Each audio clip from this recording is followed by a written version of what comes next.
আসসালামু আলাইকুম রহমতুল্লাহি বারাকাতু। আমার প্রিয় ভাইয়ারা আপুরা সবাই কেমন আছেন? আশা করি সবাই ভালো আছেন। আলহামদুলিল্লাহ, আল্লাহর অসীম রহমতে আমিও ভালো আছি। প্রতিদিনের মতো চলে আসলাম নতুন একটি ভিডিও। এদিকে ভিডিওটা শুরু করলাম সকাল থেকে। তো এদিকে আমার বোনের ফার্ম থেকে মুরগি কিনে নিয়ে যাচ্ছে পাইকারিওয়ালারা। তো আর এই যে একটা পাতারি মাছ, এটা কিন্তু এমনি মরে গেছে, জাস্ট কানশিটা লড়তেছে। এমনি মরে কিন্তু সোজা হয়ে মানে বেহা হয়ে গেছে, কিন্তু দেখছেন দাঁড়া দিয়ে গেছে, কিন্তু কান সিদ্ধারে খালি লড়ে।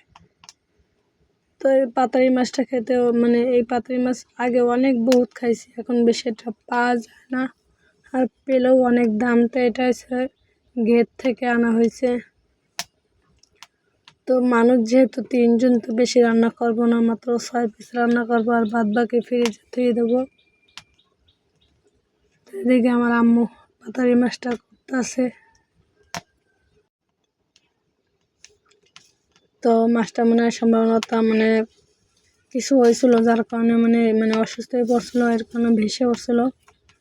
আর এদিকে চিংড়া মাছ তাহলে ভাজতেছি, চিংড়া মাছ দিয়ে আজকে পুঁই শাক রান্না করবো। তো এই যে কাঁচামরিচ দিয়ে দিলাম, আর আমি পুঁই শাকটা খেতে ভালোই লাগে আমার কাছে, এর কারণে মানে 2 দিন আগে বাজারে গেছিলাম, তখন পুঁই শাকটা কিনে আনছি 1 মুঠি 30 টাকা দিয়ে।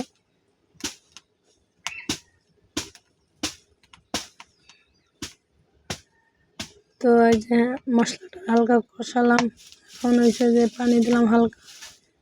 এখন এর ভিতরে দিয়ে দেবো হলুদের পাউডার 1.5 চামচের মতন, আর কাঁচামরিচ তো দিয়েই দিয়েছি, এই জন্য মানে গুঁড়ো মরিচটা দেবো না, জাস্ট লবণ দেবো।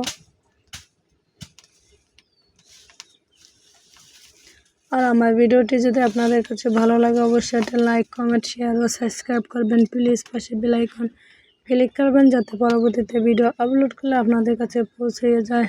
আর এদিকে এই যে পুঁই শাকের ডাঁটি আর হয়েছে যে আলু দিয়ে এটা কষাচ্ছি ভালো করে। এটা একটু কষলে কি ডাঁটার ভিতরে লবণটা একটু ঢোকে ভালো, নাহলে একসাথে দিলে ঢুকতে চায় না। তো এখন আমি ঝোলের পানি দিয়ে দিলাম। ঝোলের পানি দেওয়ার পর হচ্ছে যে পুঁই শাক দেবো।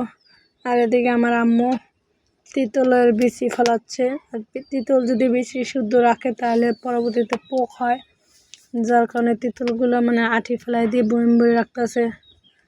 তো এদিকে পুঁই শাকটা রান্না করা হয়ে গেছে, এখন কী করবো, মাছটা বোনা করবো। তো এখানে পেঁয়াজ, আদা, জিরা, রসুন বাটা, তো এটা কষানো হয়ে গেছে। এখন এটা মাছটা কষাই দিয়ে এখন পানি দিয়ে দিলাম। তো মাঝে ভিডিও ঢোকার আমি করছিলাম না।